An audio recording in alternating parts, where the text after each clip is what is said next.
espero les pueda servir lo que vamos a platicar. Y bueno, como ya lo habíamos anunciado desde la sesión anterior, pues hoy vamos a platicar de, este, de los tipos de sociedades mercantiles que hay. Recordarán que de las primeras sesiones en este espacio que Red Hat habilita todos los martes a las 4, pues hablamos de qué son las sociedades mercantiles, para qué nos sirven, cómo las podemos aprovechar de mejor manera en la operación de nuestros negocios.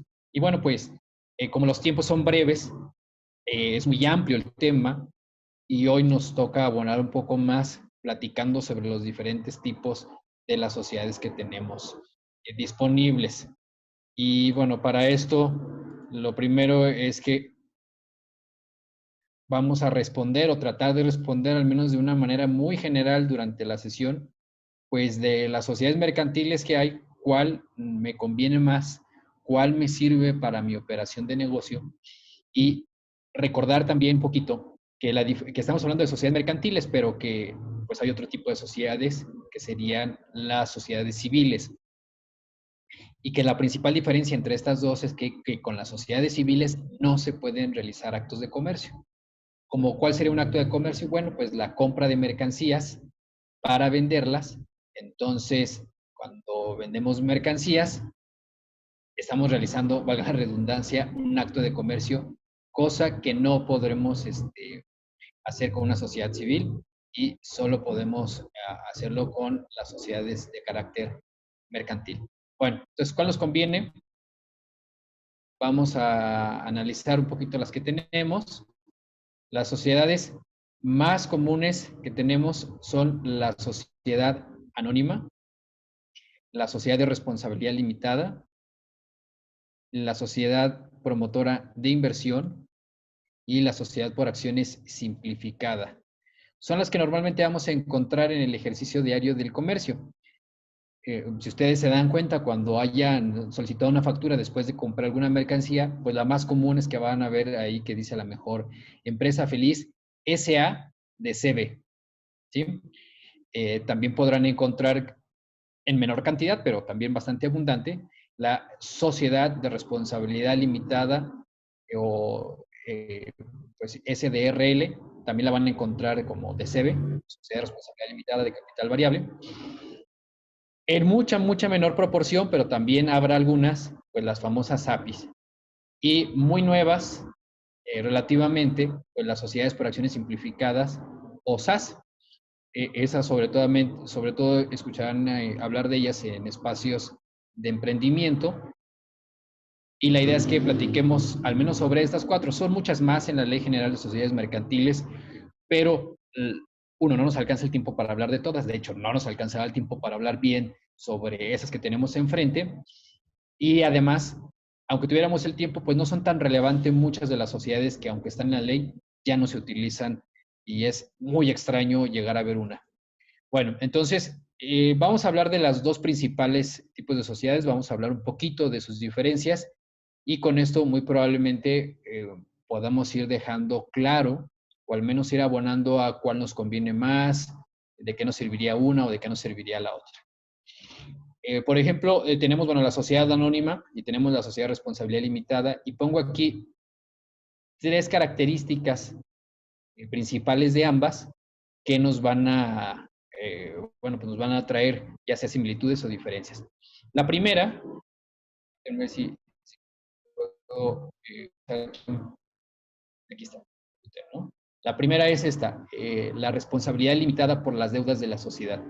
Fíjense muy bien, la sociedad anónima, aunque no lo dice en su nombre, tiene responsabilidad limitada por las deudas de la sociedad para sus accionistas.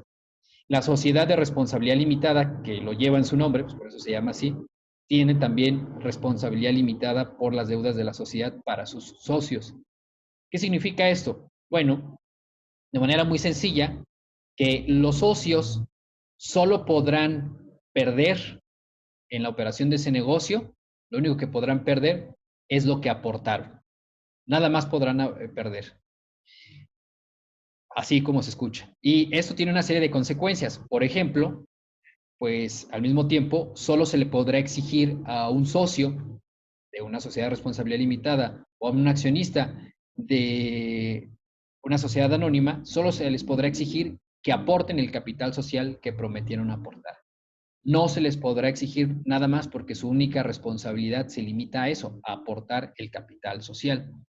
Eso tiene otro efecto también, y es que si la sociedad tuviera una deuda que ya ha entregado todo su patrimonio y aún así todavía sigue existiendo parte de la deuda, pues la sociedad no le podrá exigir a los accionistas y tampoco acreedores le podrán exigir a los accionistas que pongan de su dinero, de lo que acumulan de forma personal para responder por las deudas. Voy a dar un ejemplo muy sencillo. Vamos a suponer que tenemos a Zapatos Felices, Sociedad Anónima de Capital Variable, Zapatos Felices SADCB, y que Zapatos Felices SADCB pidió 4 millones de pesos prestados al banco por X o Y circunstancias, vamos a decir ahora que lo tenemos aquí todavía viviendo, pues la pandemia, y pues no pudo pagar esos 4 millones. Entonces el banco les dice, oye, Zapatos Felices, SADCB, ya te vengo a exigir los 4 millones, págamelos. Y bueno, Zapatos Felices no tiene dinero en el banco guardado para pagar ese dinero. Entonces se ve la necesidad de vender todo su patrimonio, las camionetas, las máquinas, la mercancía, y ya vendieron todo, absolutamente todo. Cada escritorio, cada clip, ya no les queda ni una sola hebra de hilo para bordar zapatos, nada les queda. Todo lo vendieron y pues lo convirtieron en dinero líquido, el cual lo entregaron al banco. Vamos a suponer que de esos 4 millones que debían, lograron pagar 3 millones. Y queda 1 millón por pagar. Es decir, Zapatos Felices SADCB aún debe 1 millón de pesos, pero ya no tiene ni un peso y tampoco tiene bienes que poder entregar. Ya se los acabó. ¿Quién que debe Zapatos Felices SADCB? ¿Cuánto se le puede exigir a sus accionistas? La respuesta es que nada, porque los accionistas solo están obligados a aportar el capital social que prometieron aportar. Y recordarán ustedes también que vimos en la primera sesión que el capital social es el recurso que pone el accionista al iniciar la sociedad. Entonces, pues a lo mejor los accionistas entre todos pusieron hace mucho tiempo 200,000 pesos y con eso se compraron las primeras máquinas. Y bueno, esas máquinas ahí las tenía la empresa y se vendieron para poder tener dinero líquido y cubrir parte de la deuda. Entonces, esos accionistas ya cumplieron con aportar su capital social. Ya no se les va a reclamar nada más. A eso le llamamos responsabilidad limitada de los accionistas. A continuación voy a poner en otra diapositiva un ejemplo que tal vez nos ayude a que esto esté más claro, pero pues esto tiene todo que ver con la razón de tener una sociedad, una persona moral, y es que con eso se divide mi patrimonio del patrimonio del negocio y en consecuencia mi patrimonio, vamos a decirlo así, de persona física, pues no se ve afectado por las obligaciones y responsabilidades que puedan surgir en la sociedad. Entonces, bueno, creo que estoy teniendo un poquito de interferencia aquí con mi micrófono. Me disculpo. Lamentablemente sí que estoy en un espacio donde en ocasiones se oye mucho el ruido. Bueno, y luego tenemos una diferencia. En la sociedad anónima dice ahí, el capital social se divide en acciones que se transmiten libremente. Mientras que en la sociedad de responsabilidad limitada dice, el capital social se divide en partes sociales que se transmiten de forma restringida. ¿Qué es esto de las acciones? ¿Qué es esto de las partes sociales? ¿Qué significa que se transmiten libremente? Pues ahí donde está la principal diferencia entre una sociedad anónima y una sociedad de responsabilidad limitada. Ahorita lo voy a explicar de manera un poco más gráfica, pero bueno, esta es una de las diferencias. De manera muy rápida podríamos ver que en la sociedad anónima se tiene acciones, es decir, cuando aporto capital como accionista, me dan acciones. Mientras que en la sociedad de responsabilidad limitada, cuando aporto dinero como socio, me dan partes sociales. Ahorita voy a explicarlo un poco mejor. Y luego tenemos, en el caso de la sociedad anónima, que el órgano de administración se le llama administrador, si es una sola persona, o si cae en un consejo, pues administradores que normalmente pues, se llama consejo de administración. Mientras que en la sociedad de responsabilidad limitada, el órgano de administración recae en un gerente, si es una sola persona, o en un consejo de gerentes, si es que son varias personas. Hasta ahorita parece que la única diferencia, pues son nombres. Nombres como los nombres técnicos que se le dan a cada una de esas sociedades para diferentes características. Parece que esa es la única diferencia. Y de hecho, debo decirlo, en algunas notarías, en algunas corredurías, se redactan actas de asamblea de sociedades anónimas con datos que están relacionados con una sociedad anónima, o a veces al revés. Entonces, es algo que en realidad no es tan complejo, pero que lamentablemente tiene confusiones incluso por quienes tuvieran que estar muy enterados de cuáles son las diferencias. Vamos aquí, tenemos una tablita con muchos números, espero la puedan ver de manera clara y lo voy a ir explicando. Afortunadamente para eso tenemos aquí el puntero. Lo primero es que tenemos una empresa. No le puse aquí arriba qué tipo de empresa sería para poder utilizar el ejemplo en dos opciones.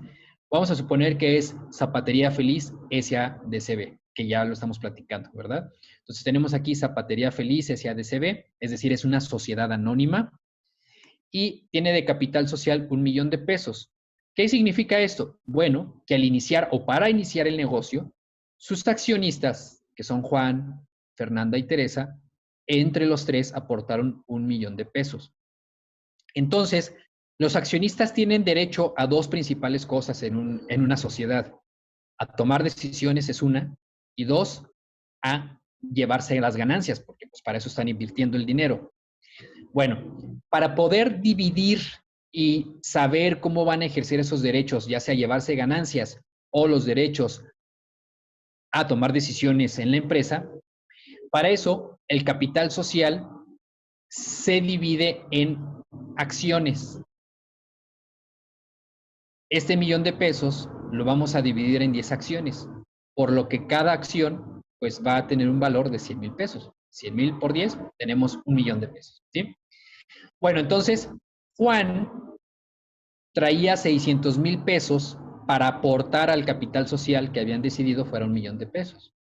Entonces, si va a aportar 600,000 pesos de capital social y cada acción tiene un valor de 100,000, ¿cuántas acciones se lleva? Pues 6 acciones, ¿verdad? Mientras que Fernanda, en este ejemplo, aportó 200,000 pesos. Entonces, pues se lleva 2 acciones, cada una con un valor de 100,000. Lo mismo ocurre en el caso de Teresa. Aporta 200,000 pesos y se lleva 2 acciones. Aquí tenemos, pues, 10 acciones en total, 6, 2 más 2, pues tenemos las 10 acciones que ya que pusimos arriba. Y si sumamos estos dineros, pues también aquí tenemos el 1,000,000 de pesos que pusimos aquí, de capital social. Bueno, ¿y eso para qué nos sirve? Bueno, vamos a la primera cuestión.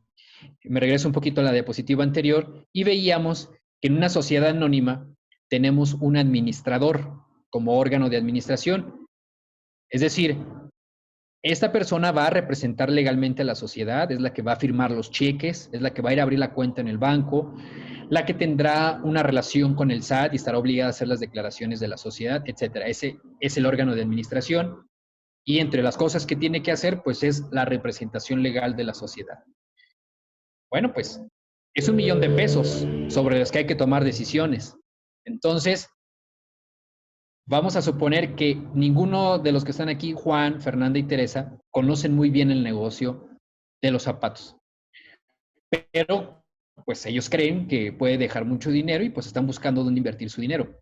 Entonces, pues van a nombrar un administrador de Zapatos Felices S.A.D.C.B. Y Juan quiere que el administrador sea una persona que se llama, vamos a decir, Marta, ¿verdad? Pero Fernanda y Teresa, que son dos accionistas, pues no quieren que sea Marta, quieren que sea yo, ¿eh? Carlos Esparza. Entonces, pues obviamente, como no se ponen de acuerdo, van a tener que realizar una votación. Y bueno, vamos a ver cómo va esta votación. Por Marta, vota Juan, porque pues la está proponiendo. Pero por mí, vota Fernanda y Teresa. Entonces, ¿quién se lleva o quién gana la decisión? ¿Quién va a ser el administrador? ¿Marta o yo? Y bueno, pues en una primera observación diríamos que, pues por mí, por Carlos Esparza, han votado dos personas, Fernanda y Teresa. Y que Juan, pues en este caso, pues solamente pudo aportar un voto para la propuesta que él tenía. Pero no es así, se vota conforme las acciones que poseemos. Entonces Juan tiene 6 votos y otorga 6 votos para que Marta sea la representante legal, administradora de Zapatos Felices SADCB. Mientras que Fernanda y Teresa, aunque juntan sus votos, solo logran acumular 4 votos. Entonces, pues gana la decisión de Juan, porque más que de ser de Juan, es que él tiene 6 votos. ¿Y por qué tiene más votos? Pues obviamente porque aportó más dinero, aportó 600,000 pesos. Y entonces, por eso es muy importante el tema aquí de cuántas acciones se tienen y cómo funciona esto. Y de esta manera se logra organizar, administrar el derecho a tomar decisiones por o en la sociedad y por parte de los accionistas. Bueno, el otro derecho de esto es obtener ganancias. Aquí dice dividendos y dice 400,000. Pues eso quiere decir que esta empresa, después de lo que vendió, digamos, en todo el 2019, supongamos que en el 2019 vendió 1,000,000 de pesos, pero aunque haya vendido 1,000,000 de pesos, ese 1,000,000 de pesos no son ganancias para los accionistas. Hubo muchos gastos, desde la materia prima, el pago de salarios, etcétera, etcétera. Vamos haciendo cuentas y supongamos que fue un excelente negocio y muy rentable y después de todos los gastos, después de pagar impuestos, quedaron 400,000 pesos. ¿Sí? Y entonces, una vez que se tienen esos 400,000 pesos para repartir entre los accionistas, pues obviamente no se van a repartir de forma proporcional, porque no aportaron proporcionalmente. Los 400,000 pesos, pues se van a dividir entre 10 acciones y a partir de ahí, pues se le van a dar 6 partes de esos 400,000 pesos a Juan, 2 a Fernanda y 2 a Teresa. Y nos dan estos resultados. ¿Sí? Ustedes se dan cuenta, pues 6 acciones representan el 60% de los dividendos, el 20% aquí de los dividendos y 20%. Así es como funciona de manera un poco ya más concreta el capital social y los accionistas de una sociedad. Platicábamos de la primera característica que tenemos aquí, la responsabilidad limitada de los accionistas. ¿Eso qué significa? Bueno, pues que Juan solamente está obligado a poner estos 600,000 pesos de capital social y acuérdense que el capital social es para iniciar el negocio. Entonces Juan, cuando platicó con Fernanda y Teresa, oigan, vamos a hacer una zapatería, yo pongo 600,000 pesos, pues debió cumplir con ponerlos. Y los cumplieron, por eso está el 1,000,000 de pesos aquí. Si vamos al ejemplo que ese rato planteé, con el que casi iniciamos, en el que el banco pues le prestó 4 millones de pesos a Zapatos Felices, Zapatos Felices no tenía dinero para pagarlo, entonces vendieron todos sus bienes y lograron pagar 3 millones de pesos, pero quedó un pendiente de 1,000,000 de pesos. ¿Cuánto tendría que pagar Juan? La respuesta por el tema de la responsabilidad limitada es que Juan no tiene que pagar nada, porque Juan ya aportó su capital social y es a lo único que está obligado. Lo mismo en el caso de Fernanda y lo mismo en el caso de Teresa. ¿Sí? Bueno, entonces, hasta aquí vamos bien. Ahora, estas acciones, pues nos dan los derechos a tomar decisiones, a votar y a llevarnos ganancias. Vamos a suponer que Fernanda ya no quiere estar en esta sociedad, pero la verdad es que si yo puse como ejemplo que ella invirtió 200,000 pesos y que en este último año de operación de la sociedad le dieron 80,000 pesos de ganancias, pues no está, pero para nada mal. Es una muy buena ganancia. O sea, este negocio empezó con 1,000,000 y dejó 400,000 pesos de resultados. Está excelente, el 40% de la inversión, híjoles, está de maravilla. Entonces, Fernanda ya no quiere estar en la sociedad y más, y bueno, en mi ejemplo no es que no quiera estar, sino que necesita dinero. Y entonces, pues busca a alguien, vamos a suponer, busca a Jorge, nuestro amigo Jorge, ¿verdad? Lo busca y le dice, oye Jorge, fíjate que tengo 2 acciones de Zapaterías Felices, SASB, y al año me dejan 80,000 pesos de dividendos. Entonces, yo necesito dinero, le dice a Jorge, y pues te quiero vender mis 2 acciones. Y pues se las va a vender por alguna cantidad. Obviamente no se las va a vender en 200,000 pesos, se las va a vender en mucho más, porque se han dado cuenta que año con año han ido aumentando las ganancias y que lo más probable es que el año que venga deje más ganancias. Eso podría ser un ejemplo. También pudiera ser que en realidad han venido disminuyendo las ganancias. No sé, el valor en el que se lo venda a Jorge, pues dependerá de un valor de mercado. No tiene que ver necesariamente con lo que Fernanda puso de capital social al inicio. Bueno, ¿y para qué toda esta explicación o este ejemplo? Bueno, pues que en este caso, estas acciones las puede transmitir Fernanda a Jorge de manera totalmente libre.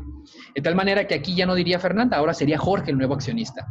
Y él como accionista, que le entregaron que Fernanda le entregó sus acciones y se las endosó, así como una factura de carro, si se endosan las acciones, pues ya nada más le pide al administrador de esta sociedad, que dijimos era Marta, le va a pedir que pues lo registre en el libro de accionistas, que se le llame cada vez que haya reuniones de asamblea de accionistas y pues que le repartan sus dividendos al final del año. Y no podrá hacer nada Juan ni Teresa porque la naturaleza de las sociedades anónimas es eso, que se puedan transmitir libremente las acciones a quien cada accionista quiera.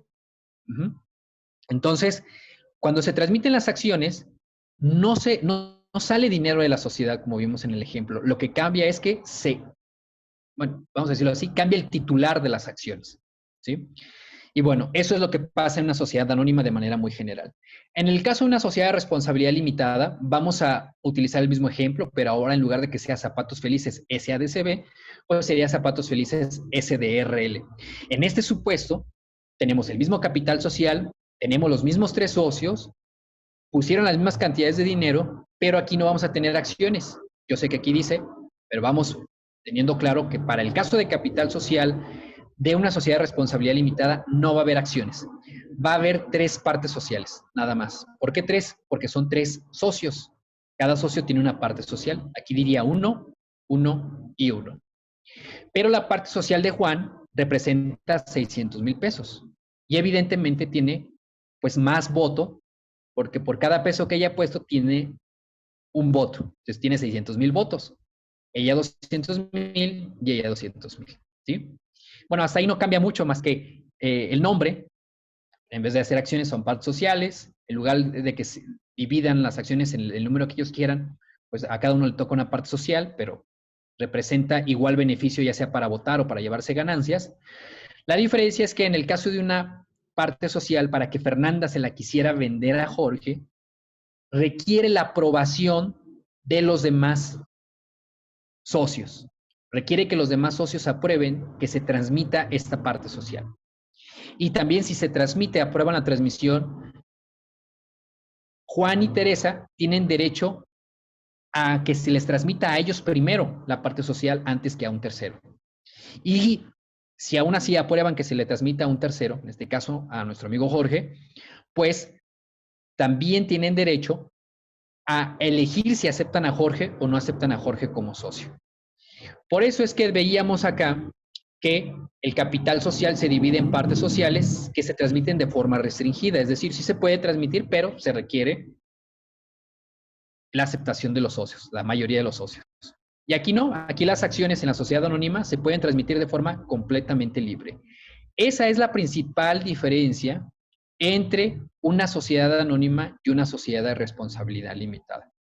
Y la explicación que di ahorita con las acciones y el capital social y el reparto de dividendos, pues es la explicación más general o más sencilla para que podamos entender cómo funciona y cuáles son los alcances de poseer acciones de una sociedad anónima o en su consecuencia, o en su caso, poseer partes sociales de una sociedad de responsabilidad limitada. En concreto diríamos que yo querría una sociedad de responsabilidad limitada para tener mayor control de quiénes son mis socios, mientras que querría una sociedad anónima, pues para que sea más fácil transmitir las acciones y un día tener un socio y otro día, pues, a lo mejor ese socio vende sus acciones y pues lo importante es que hayan puesto el dinero cuando inició el negocio. Esa es la principal diferencia, de manera generalizada. Hay otra serie de diferencias, y es que en la sociedad de responsabilidad limitada es más sencilla la gestión legal de las asambleas de socios, mientras que en la sociedad anónima es un poco más complicada. No por eso imposible, simple y sencillamente más compleja. Aquí se dividen las asambleas en extraordinarias y ordinarias, se deben protocolizar de manera muy clara las extraordinarias, acá no, bueno, la protocolización tiene un costo. En el caso de las sociedades anónimas se obliga a tener un comisario que vigile el actuar del órgano de administración. mientras que en la sociedad de responsabilidad limitada no se está obligado a un órgano de vigilancia. Serían generalidades que, bueno, pues resultarían ya muy específicas y no nos alcanza el tiempo para entrar tanto en detalle. ¿Qué pasa con las otras sociedades de las que habíamos hablado? Ya hablamos de sociedad anónima, ya hablamos de sociedad de responsabilidad limitada. ¿Qué pasa con la sociedad anónima promotora de inversión? Bueno, esencialmente, como lo alcanzamos a ver aquí, pues es una sociedad anónima. Nada más que es promotora de inversión. ¿Cuál es la diferencia con la que ya tenemos aquí o para qué me serviría?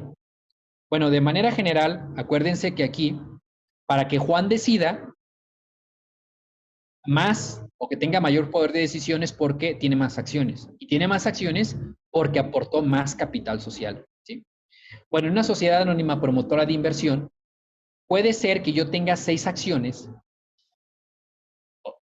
y que haya aportado mucho capital social, pero que no tenga el poder de votar más que ellos dos. Vamos a poner un ejemplo. Vamos a suponer, si han visto, por ejemplo, el programa de Shark Tank, vamos a suponer que Fernanda y Teresa son las que inician el negocio. Cada una de ellas cuando iniciaron pusieron 200,000 pesos, pero bueno, van y participan en ese programa o en cualquier otro espacio donde se levanten capitales y alguien les aporta esta cantidad, ¿sí? Pero pues si le aportan esta cantidad, se van a quedar con un muy buen cacho del nuevo capital social y en consecuencia, pues esta persona tendría más poder de decisión. Bueno, en la SAPI se puede determinar que esta persona, aunque tenga más acciones y aportó más capital social, no tome las decisiones, sino que los votos que valen para la toma de decisiones son estos. Y también se puede determinar que estas personas no podrán transmitir sus acciones, no las podrán vender hasta X tiempo, ¿no? Entonces, ¿para qué están hechas las APIs? Bueno, están con el ánimo de, uno, proteger el poder de decisión de quienes inician negocio y por el otro lado, proteger la inversión de quien le puso dinero a ese negocio para que creciera, porque normalmente ese negocio logró crecer debido a sus fundadores, normalmente sí pasa. Entonces, pues Juan no va a querer poner 600,000 pesos si Fernanda y Teresa a ir con las ganancias y lo van a dejar en manos de quién sabe quién. Por tal motivo, pues las APIs, como su nombre lo dice, Sociedad Anónima Promotora de Inversión, generan las facilidades estructurales, orgánicas, jurídicas, para que pues, los inversionistas protejan su inversión, asegurándose de que la gente que ellos quieren se quede en la empresa, y por otro lado, protege a los que iniciaron el negocio para que no se diluya tanto su poder de control o su control de la toma de decisiones en esa empresa. Finalmente viene la sociedad por acciones simplificada. Esta se parece mucho, diríamos que es prácticamente igual a la sociedad anónima, nada más con algunas diferencias pues muy sencillas. La primera es que en el caso de la SAS, en el caso de la SAS, pues tendrá que ser administrador de la sociedad uno de los accionistas, no podrá nombrar a un externo. Dos, una de las grandes diferencias, y tal vez la más importante, es que la SAS no requiere, a diferencia de las demás, que se protocolice su constitución, es decir, que se vaya, que se genere el acta constitutiva y demás frente a un notario o un corredor público, sino que las SAS se constituyen a través de un sistema electrónico de la Secretaría de Economía, que pues es virtual y que es gratuito, mientras que en el caso de las demás sociedades, pues al acudir al notario o acudir al corredor, pues el corredor del notario va a cobrar sus honorarios. Y además suele tardarse, pues dependiendo de los tiempos del notario, los tiempos del registro público de comercio, luego acudir al SAT a obtener el RFC de la sociedad, luego acudir al SAT otra vez para obtener la firma electrónica de la sociedad y poder operar y en consecuencia luego ir al banco. Bueno, en el caso de la SAS, prácticamente todo eso se puede hacer en el mismo día, siempre y cuando ya los accionistas tengan su propio RFC, su propia firma electrónica, hayan solicitado su denominación. Entonces, pues todo eso se hace en la misma plataforma de la Secretaría de Economía de forma completamente gratuita y diría yo de una manera sencilla. Si no muy, muy sencilla, pero sí lo suficientemente para que casi cualquier persona pueda ahí constituir su sociedad. Aunque también siempre sugiero que lo hagan en compañía de un abogado que conozca de sociedades. Entonces, Pues la principal diferencia de las SAS en concreto es que es gratis y que se puede constituir en muy poco tiempo, a diferencia de las otras sociedades que requieren pues pagar los honorarios de notario, de corredor, del registro público de comercio y que además requieren de esperarse un buen tiempo para que tengamos ya el acta constitutiva y los demás documentos en la mano.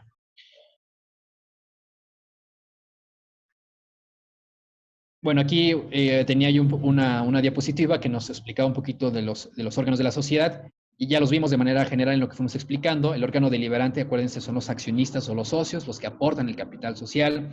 El órgano de administración es la persona que va a administrar la sociedad, que en el caso, por ejemplo, de la SAS, debe ser forzosamente uno de los accionistas, mientras que en el caso de las demás sociedades, pues se puede nombrar a algún externo.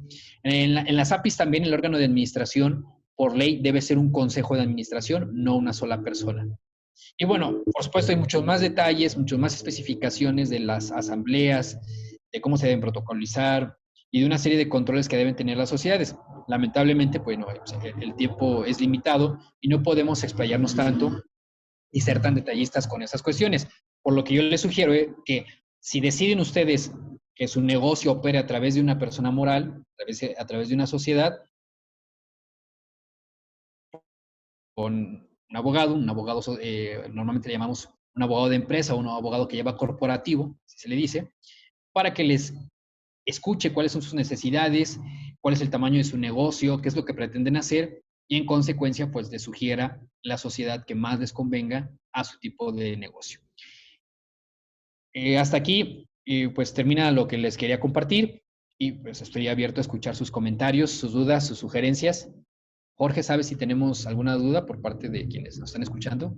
Gracias, Carlos. Sí, sí tenemos algunas dudas. Iniciamos con Juan. Dice, Carlos, ¿podrías profundizar un poco más qué significa que una empresa sea de capital variable? Sí, claro. Vamos a regresarnos un poquito aquí. Bueno, este ejemplo que planteé claramente es una sociedad anónima, vamos a decirlo así, de capital fijo, aunque como tal, pues no dice así la ley, pues es una sociedad anónima normal. Variable, pues se le puede agregar variable y efectivamente, como dijo Juan, si no me equivoco, pues será el común, ¿no? Vamos a encontrar sociedad anónima de capital variable, SADCB, SDRL, es decir, Sociedad de Responsabilidad Limitada de CB, SAS, incluso también SAS de CB, etcétera. Nos vamos a encontrar siempre de CB. ¿Qué significa esto de CB de capital variable? Bueno, pues que los accionistas pueden decidir aumentar o disminuir el capital de manera, vamos a decirlo así, medianamente libre. ¿Esto qué significa? Bueno, pues que en una sociedad de capital fijo, si los accionistas quisieran que ya no hubiera 1 millón de pesos de capital social, por alguna razón decían, no, que sean 800 o que sean 4 millones, vamos a aportarle más, ¿sí? Entonces tendrían que realizar algo que se llama una asamblea. Una asamblea y esta asamblea debe constar, una asamblea de accionistas, esta asamblea debe constar en un acta y esta debe protocolizarse, ¿sí? Bueno, entonces, la diferencia con una sociedad anónima de capital variable es que no es necesario hacer estas asambleas y protocolizarlas dentro de ciertos límites. Normalmente se establece ahí cuál sería el capital social fijo y cuál sería el capital variable, el cual quiere decir que podrá estar ingresando o egresando de la contabilidad de la sociedad y en consecuencia de las aportaciones de los accionistas de manera relativamente libre, sin necesidad de que se protocolicen las asambleas con todo el protocolo, valga la redundancia, de lo que se requeriría en una sociedad de capital fijo.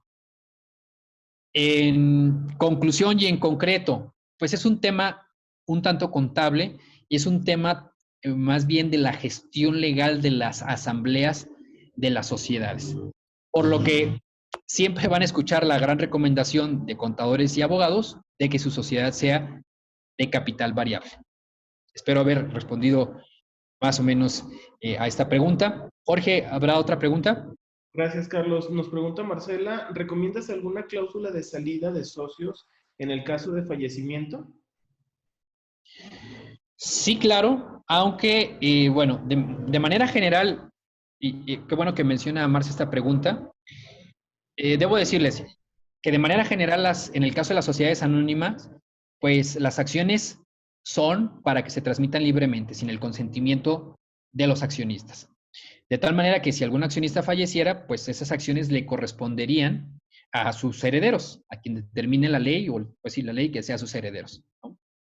De tal manera que los otros accionistas no podrían hacer nada en contra de que llegue un nuevo accionista, que a lo mejor no quieran, pero pues es a la persona a la que le correspondían las acciones de quien falleció, ¿sí?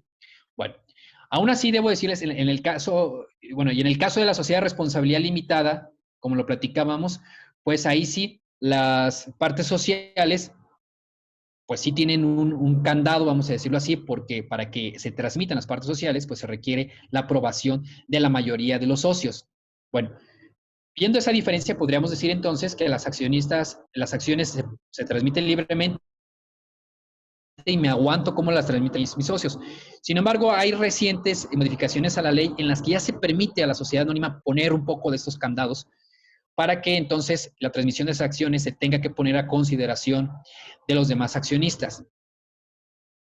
Bueno, ahora, ahora ya de forma más directa a lo que plantea Marce, yo diría que sí, que en función del interés de quiénes van a ser mis socios o mis accionistas, pues sí se pongan ese tipo de cláusulas. Aunque debo decirlo de la siguiente manera, pues si son accionistas minoritarios, la realidad es que poco importa quiénes, y ya pusieron el capital social y tienen muy diluido su voto, pues la verdad es que poco importa quién sea el accionista, ¿sí? Si son accionistas mayoritarios, pues sí es muy importante porque tienen la toma de decisiones en sus manos y pues a lo mejor yo, accionista minoritario, sí quiero estar en esta sociedad, pero porque X o Y persona es el accionista mayoritario y en consecuencia pues se decidió nombrarlo el administrador y él es el que realmente dirige el negocio. Entonces pues me interesa que siga él porque si fallece y viene a lo mejor pues su hijo, pero es su hijo el baquetón, ¿no? El junior, pues no le va a ir muy bien al negocio cuando él tome el control de la empresa. Entonces, pues sí me gustaría que hubiera una... Los accionistas tendrían que platicar en qué sentido será la cláusula, ¿no? Pues si en caso de un fallecimiento estarían obligados a transmitirse las acciones a los demás accionistas. Y bueno, y cuando se transmitan quiere decir que van a pagarle al heredero el valor de las acciones, el valor no comercial, sino tendrá que hacer un valor que resulte de una valuación mercantil. Esa podría ser una opción, ¿no? O que pues se vote si se aprueba o no al nuevo accionista mayoritario y en consecuencia a lo mejor el que sea heredero siempre tendrá que ser votado para recibir esas acciones y si no les gusta, pues tendrá que buscarse algún otro accionista que esté dispuesto a pagarle al heredero pues todo, pues el valor de esas acciones. En concreto, si me interesa quién es mi accionista, pues sí hay que poner esas cláusulas. Si lo que me importa es que alguien llegue y ponga el capital social y lo está poniendo lo estoy ofreciendo un número de acciones que no va a afectar mi toma de decisiones, pues la realidad es que poco importa quién sea el accionista. Digo, sí es importante, claro, pero si tiene muy poco control y poder de toma de decisiones, pues no es muy relevante para la vida diaria del negocio. Vale la pena aquí aclarar una cuestión. Acuérdense que a los accionistas de sociedades mercantiles no se les puede obligar a trabajar en la empresa, salvo en el caso de la SAPI, donde sí se pueden establecer ese tipo de cláusulas, donde, bueno, pues tú eres el accionista mayoritario, normalmente eres quien inició en el negocio, quien lo empezó a operar, debe ser el administrador, o sí queremos que sigas. Entonces, en el caso de la SAPI sí se puede determinar eso. Pero en el caso de una SA, una sociedad anónima, una sociedad de responsabilidad limitada, una SAS, pues no se puede a los accionistas a que trabajen, es decir, a que operen la empresa o la sociedad. Solo acuérdense que están obligados a aportar su capital social. Jorge, ¿habrá otra duda? Sí, tenemos una Tenemos pregunta mucho tiempo. de Sí, Aleida. claro. ¿Me escuchas? Sí. Tenemos una pregunta de Aleida. Dice, Carlos, para constituirse, ¿uno debe de acudir a un notario o a un corredor? Puede ser a cualquiera de los dos. Puede acudir a tanto a una notaría como a una correduría pública. Yo recomiendo acudir a una correduría porque las corredurías están especializadas en materia mercantil, es decir, son fedatarios públicos en materia de comercio, Mientras que los notarios también están habilitados, es decir, también pueden dar fe pública en materia de comercio, pero la realidad es que su especialización es más bien de carácter civil. Entonces, recomiendo ampliamente un corredor para efectos de constituir una sociedad mercantil. Y además, los corredores cobran menos de manera general. Correcto. Tenemos otra pregunta de Alejandra. Dice, en la SAS, ¿cómo es el manejo a través de, cómo es el manejo? ¿A través de consejo de accionistas, contralor externo o puede ser una sola persona? En el caso de las SAS, debe ser una sola persona, el órgano de administración, y esa persona deberá ser forzosamente uno de los accionistas.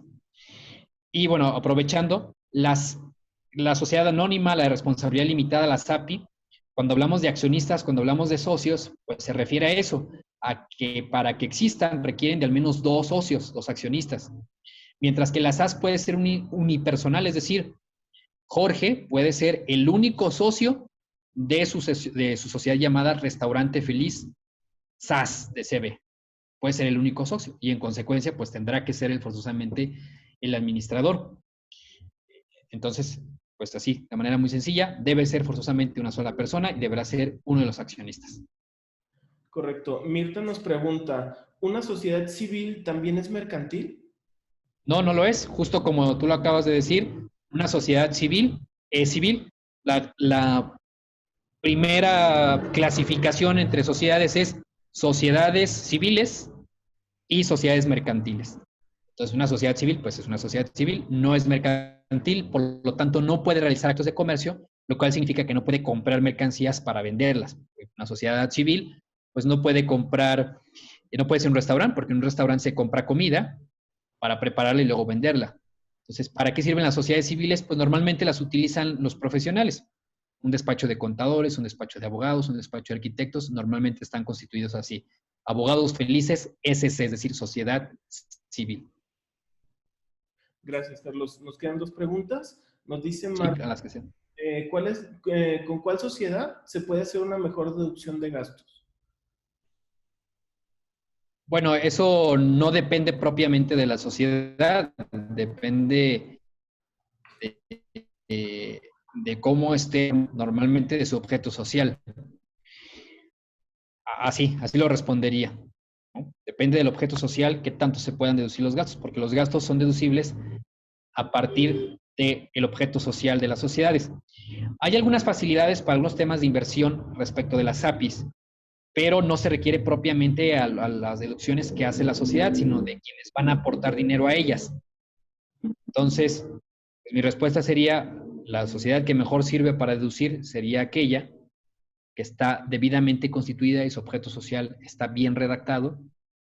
Esto está bien comunicado al SAT y se lleva la contabilidad adecuada y las estrategias fiscales. Entiéndase por estrategias fiscales todas estas acciones completamente apegadas a la ley para poder pagar la menor cantidad de impuestos posible, pero siempre apegados a la norma y a todos los criterios que el SAT y las leyes correspondientes marcan. Por último, tenemos una pregunta de Blanquester de nuestro chat. Dice, ¿qué tan cierto es que en el caso de la SAS, por ser una sociedad relativamente nueva, resulta complejo realizar el proceso de alta ante las diferentes instituciones bancarias? Pues resulta medio cierto y medio no cierto. En mi experiencia, cuando recién iniciaron las SAS, por allá del 2016, pues efectivamente ningún banco conocía las SAS y aunque tuviera usted en la mano pues su acta constitutiva, eh, el, el acuse de que inscribió a la sociedad en el RFC y todos los demás documentos, pues los bancos no lo abrían. Pero actualmente incluso el portal para constituir las SAS, la Secretaría de Economía logró un convenio con, me parece, con Santander y a través del mismo portal se están de manera prácticamente automática, quien así lo desee, están adquiriendo cuentas bancarias con, me parece que Santander. Y si no, pues yo tengo la experiencia de haber abierto cuentas bancarias de SAS en Inbursa, en Santander de manera presencial, en Bancomer. En esos bancos, pues tengo así la experiencia fehaciente y también en HSBC, de que sin ningún problema les dan una cuenta bancaria para su sociedad. Gracias, Carlos. Pues sin duda nos queda más claro un panorama acerca de los tipos de sociedades mercantiles y de lo que implica cada una de las sociedades. Antes de despedirnos, ¿alguna reflexión final? Sí, que nos sigan acompañando en las siguientes sesiones. Aquí les dejo el próximo tema. También les comparto mis datos e independiente de mis datos o los que sean, si ustedes van a tomar la decisión o ya toman la decisión de constituir una sociedad para el funcionamiento de su negocio, acérquense a un abogado, sea yo, sea quien sea, a un abogado que conozca el tema societario para que les pueda dar la mejor orientación y juntos tomen, en consecuencia, la mejor decisión para su negocio.